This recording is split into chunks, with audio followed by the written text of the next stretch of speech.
আমাদের দেশে ঘরে ঘরে আছে প্রতিভা, আছে হাজারো স্বপ্ন।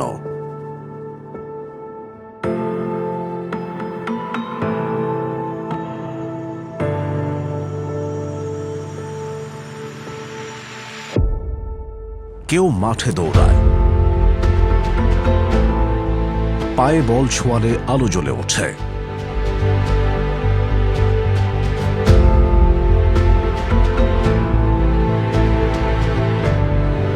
কিন্তু একটি প্রশ্নে থেমে যায় প্রতিভা, ভেঙে যায় স্বপ্ন।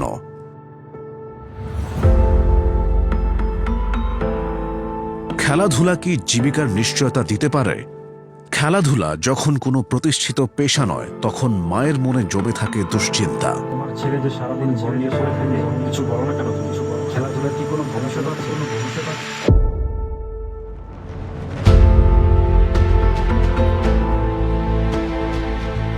আম্মু, তুমি এগুলা নিয়ে চিন্তা করতেছো, এই যে এটা দেখো। এবার পরিবর্তন আসছে। বিএনপি বিশ্বাস করে খেলাধুলা পেশা হিসেবে প্রতিষ্ঠিত হলে প্রতিটি খেলোয়াড় পাবে নিরাপদ ও মর্যাদাপূর্ণ ক্যারিয়ারের সুযোগ। প্রতিভা থামবে না আর অনিশ্চয়তায়, স্বপ্ন ভাঙবে না পরিবারের দায়িত্বের ভয়ে। বিএনপির প্রতিশ্রুতি, ক্রীড়া হলে পেশা, পরিবার পাবে ভরসা।